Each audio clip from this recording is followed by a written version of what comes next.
The Clash of Civilizations and the Remaking of World Order by Samuel Phillips Huntington. Chapter 8: The West and the Rest.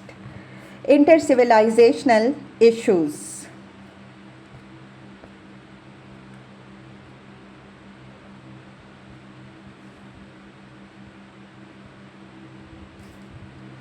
Immigration. If demography is destiny, population movements are the motor of history. In centuries past, differential growth rates, economic conditions, and governmental policies have produced massive migrations by Greeks, Jews, Germanic tribes, Norse, Turks, Russians, Chinese, and others. In some instances, these movements were relatively peaceful, in others, quite violent. 19th century Europeans were, however, the master race at demographic invasion. Between 1821 and 1924, approximately 55 million Europeans migrated overseas, 34 million of them to the United States. Westerners conquered and at times obliterated other peoples, explored and settled less densely populated lands. The export of people was perhaps the single most important dimension of the rise of the West between the 16th and 20th centuries. The late 20th century has seen a different and even larger surge in migration. In 1990, legal international migrants numbered about 100 million, refugees about 19 million, and illegal migrants probably at least 10 million more. This new wave of migration was in part the product of decolonization, the establishment of new states and state policies that encouraged and forced people to move. It was also, however, the result of modernization and technological development. Transportation improvements made migration easier, quicker, and cheaper. Communications improvements enhanced the incentives to pursue economic opportunities and promoted relations between migrants and their home country families. In addition, as the economic growth of West stimulated immigration in the 19th century, economic development in non-Western societies has stimulated immigration in the 20th century. Migration becomes a self-reinforcing process. If there is a single law in migration, Myron Wiener argues, it is that a migration flow once begun induces its own flow. Migrants enable their friends and relatives back home to migrate by providing them with information about how to migrate, resources to facilitate movement, and assistance in finding jobs and housing. The result is, in his phrase, a global migration crisis. Westerners consistently and overwhelmingly have opposed nuclear proliferation and supported democracy and human rights. Their views on immigration, in contrast, have been ambivalent and changing, with the balance shifting significantly in the last 2 decades of the 20th century. Until the 1970s, European countries generally were favorably disposed towards immigration, and in some cases, most notably, Germany and Switzerland encouraged it to remedy labor shortages. In 1965, the United States removed the European-oriented quotas dating from the 1920s and drastically revised its laws, making possible tremendous increases in and new sources of immigrants in the 1970s and 1980s. By the late 1980s, however, high unemployment rates, the increased numbers of immigrants, and their overwhelmingly non-European character produced sharp changes in European attitudes and policy. A few years later, similar concerns led to a comparable shift in the United States. A majority of the late 20th century migrants and refugees have moved from one non-Western society to another. The influx of migrants to Western societies, however, has approached in absolute numbers 19th century Western immigration. In 1990s, an estimated 20 million first-generation immigrants were in the United States, 15.5 million in Europe, and 8 million in Australia and Canada. The proportion of immigrants to total population reached 7 to 8% in major European countries. In the United States, immigrants constituted 8.7% of the population in 1994, twice that of 1970, and made up 25% of people in California and 16% of those in New York. About 8.3 million people entered the United States in the 1980s and 4.5 million in the first 4 years of the 1990s. The new immigrants came overwhelmingly from non-Western societies. In Germany, Turkish foreign residents numbered 1,675,000 in 1990, with Yugoslavia, Italy and Greece providing the next largest contingents. In Italy, the principal sources were Morocco, the United States, presumably largely Italian Americans going back, Tunisia and the Philippines. By the mid-1990s, approximately 4 million Muslims lived in France and up to 13 million in Western Europe overall. In the 1950s, two-thirds of the immigrants to the United States came from Europe and Canada. In the 1980s, roughly 35% of much larger number of immigrants came from Asia, 45% from Latin America and less than 15% from Europe and Canada.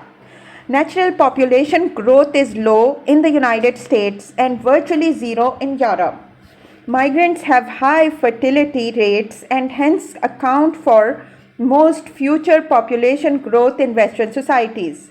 As a result, Westerners increasingly fear that they are now being invaded not by armies and tanks but by migrants who speak other languages, worship other gods, belong to other cultures, and they fear will take their jobs, occupy their land, live off the welfare system, and threaten their way of life. These phobias, rooted in relative demographic decline, Stanley Hoffman observes, are based on genuine cultural clashes and worries about national identities. By the early 1990s, two-thirds of the immigrants in Europe were Muslim, and European concern with immigration is above all concern with Muslim immigration. The challenge is demographic. Migrants account for 10% of the births in the Western Europe. Arabs, 50% of those in Brussels, and cultural.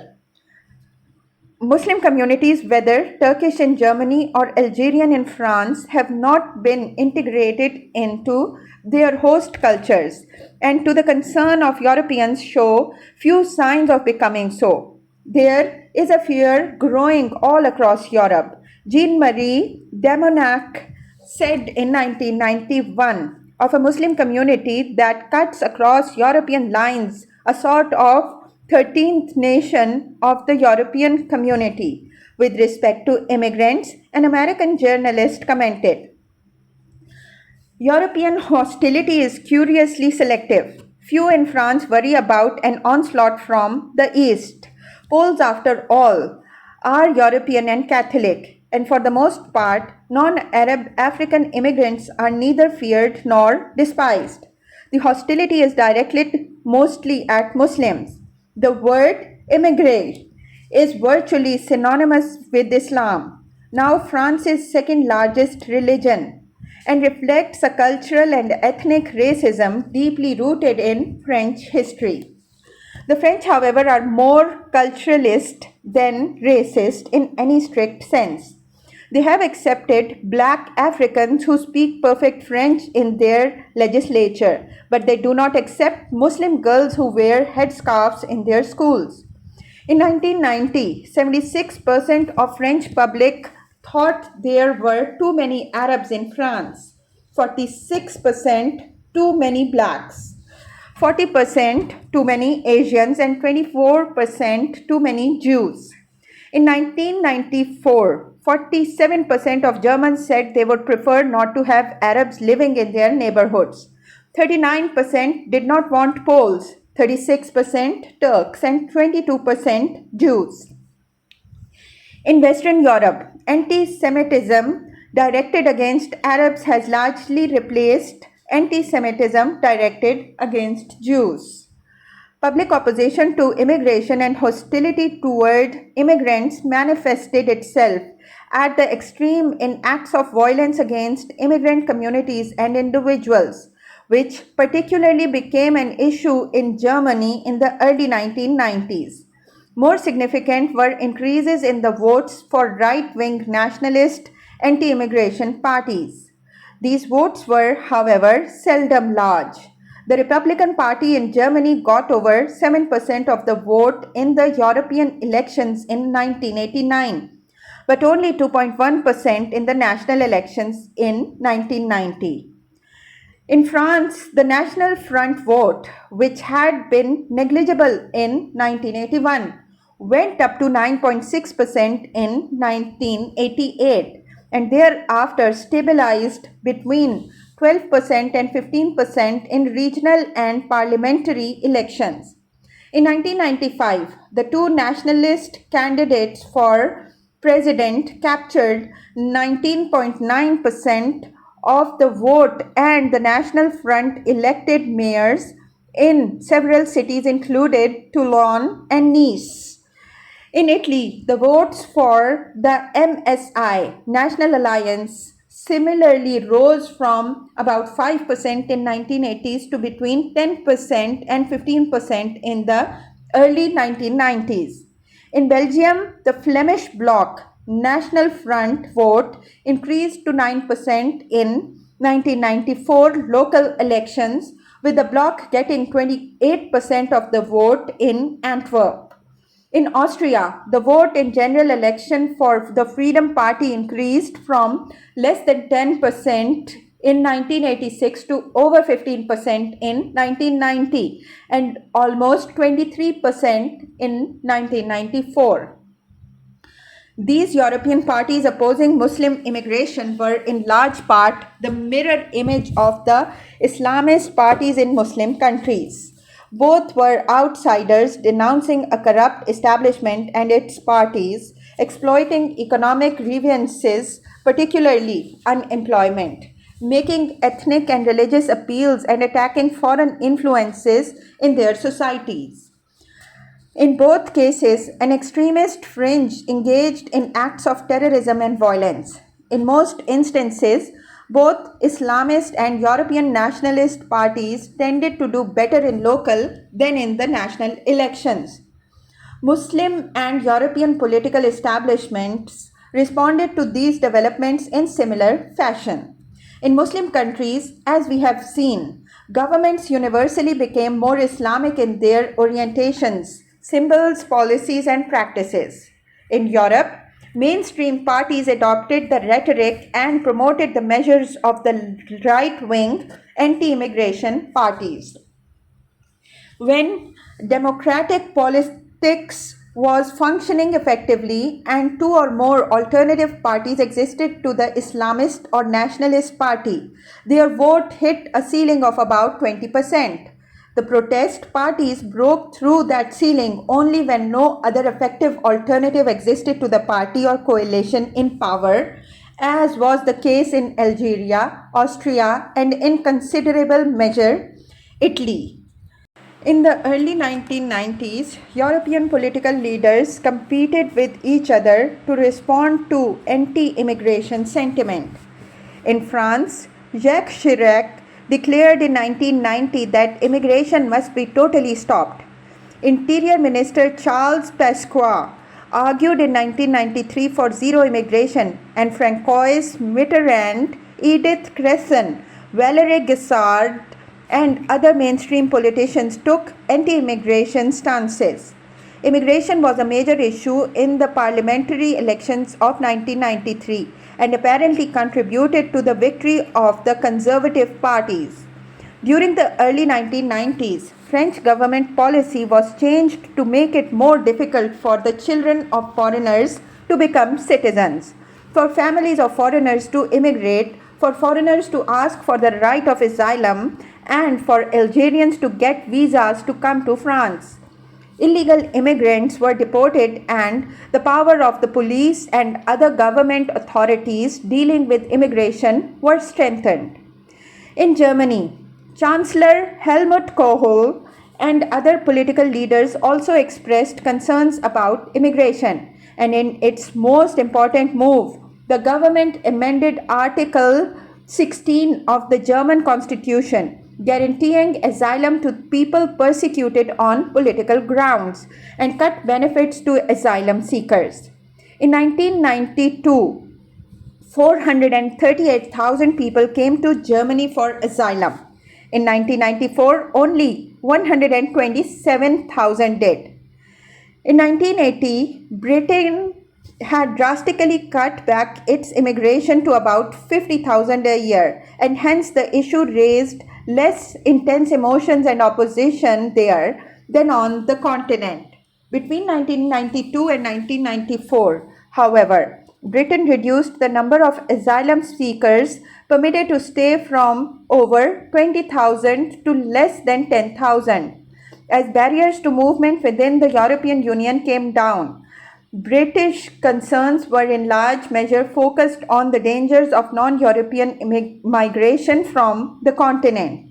Overall, in the mid-1990s, Western European countries were moving inexorably toward reducing to a minimum, if not totally eliminating, immigration from non-European sources. The immigration issue came to the fore somewhat later in the United States than it did in Europe, and did not generate quite the same emotional intensity. The United States has always been a country of immigrants, has so conceived itself, and historically has developed highly successful processes for assimilating newcomers.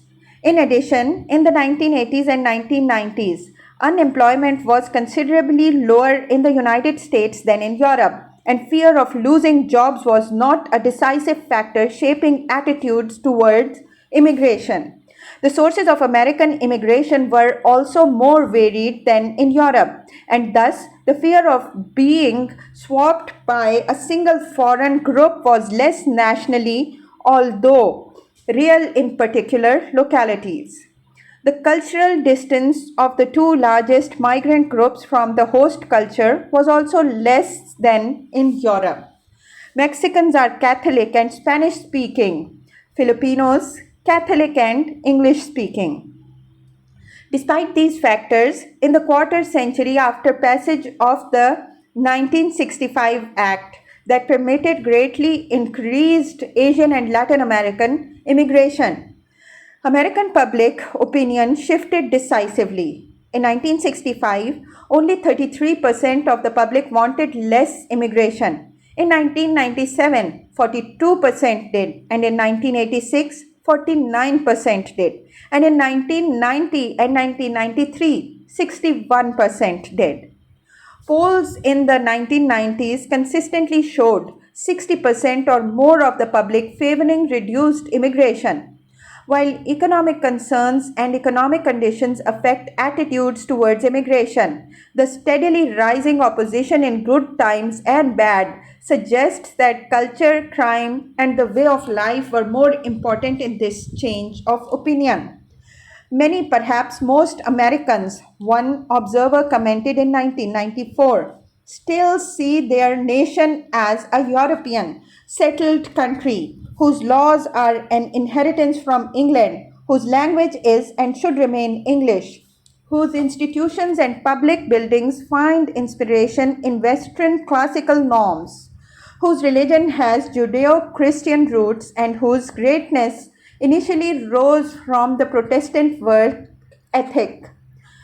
Reflecting these concerns, 55% of a sample of public said they thought immigration was a threat to American culture. While Europeans see the immigration threat as Muslim or Arab, Americans see it as both Latin American and Asian, but primarily as Mexican. When asked in 1990s from which countries the United States was admitting too many immigrants, a sample of Americans identified Mexico twice as often as any other, followed in order by Cuba, the Orient, non-specific, South America and Latin America, non-specific, Japan, Vietnam, China, and Korea. Growing public opposition to immigration in the early 1990s prompted a political reaction comparable to that occurred in Europe. Given the nature of the American political system, rightist and anti-immigration parties did not gain votes, but anti-immigration publicists and interest groups became more numerous, more active, and more vocal. Much of the resentment focused on the 3.5 million to 4 million illegal immigrants, and politicians responded. As in Europe, the strongest reaction was at the state and local levels, which bear more of the costs of immigrants. As a result, in 1994, Florida, subsequently joined by 6 other states, sued the federal government for $884 million a year to cover the education, welfare, law enforcement, and other costs produced by illegal immigrants. In California, the state with the largest number of immigrants, absolutely and proportionately, Governor Pete Wilson won public support by urging the denial of public education to children of illegal immigrants, refusing citizenship to US-born children of illegal immigrants, and ending state payments for emergency medical care for illegal immigrants. In 1994 November, Californians overwhelmingly approved Proposition 187, denying health, education, and welfare benefits to illegal aliens and their children. Also in 1994, the Clinton administration, reversing its earlier stance, moved to toughen immigration controls, tighten rules governing political asylum, expand the immigration and naturalization services, strengthen the border patrol, and construct physical barriers along the Mexican boundary. In 1995, the Commission on Immigration Reform, authorized by Congress in 1990, recommended reducing yearly legal immigration from over 800,000 to 550,000, giving preference to young children and spouses but not other relatives of current citizens and residents, a provision that inflamed Asian American and Hispanic families. Legislation embodying many of the Commission's recommendations and other measures restricting immigration was on its way through Congress in 1995 to 1996.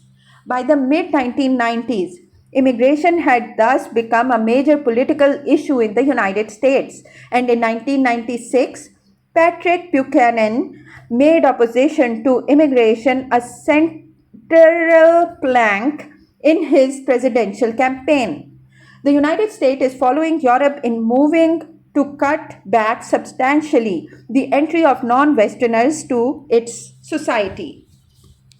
Can either Europe or the United States stem the migrant tide? France has experienced a significant strand of demographic pessimism, stretching from the searing novel of Jean Raspail in 1970s to the scholarly analysis of Jean-Claude Chenessis in the 1990s, and summed up in the 1991 comments of Pierre Lelouch. History, proximity, and poverty ensured that France and Europe are destined to be overwhelmed by people from the failed societies of the South. Europe's past was white and Judeo-Christian. The future is not. The future, however, is not irrevocably determined, nor is any one future permanent. The issue is not whether Europe will be Islamicized or the United States Hispanicized.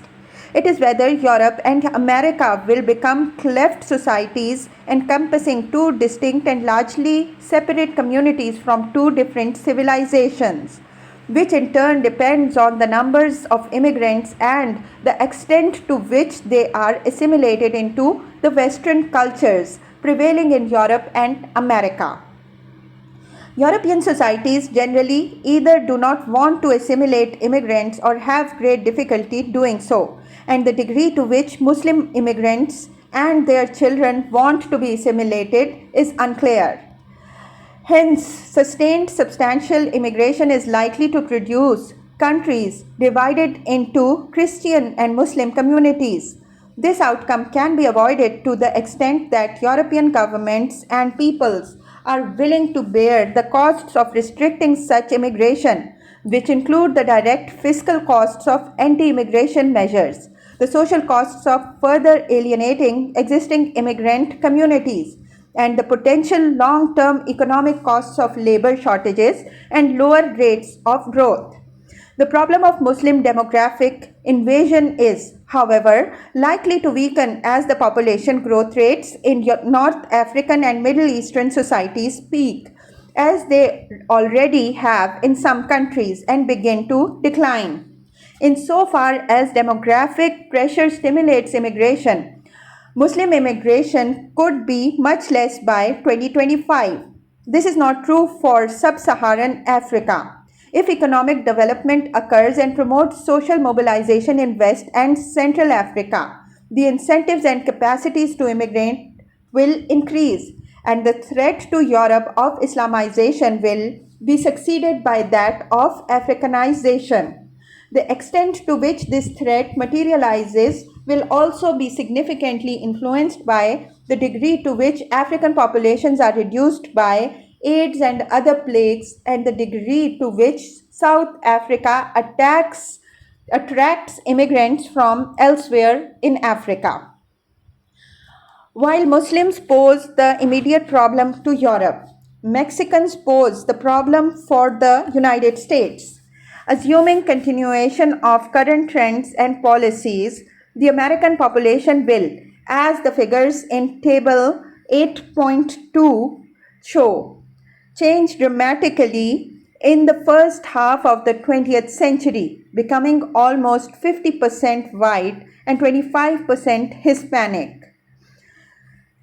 As in Europe, changes in immigration policy and effective enforcement of anti-immigration measures could change these projections. Even so, the central issue will remain the degree to which Hispanics are assimilated into American society, as previous immigrant groups have been. Second and third generation Hispanics face a wide array of incentives and pressures to do so. Mexican immigration, on the other hand, differs in potentially important ways from other immigrations. First, immigrants from Europe or Asia cross oceans. Mexicans walk across the border or wade across the river. This, plus the increasing ease of transportation and communication, enables them to maintain close contacts and identity with their home communities.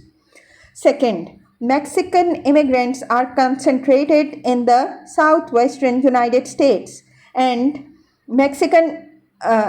form part of a continuous Mexican society stretching from Yucatan to Colorado. See map 8.1.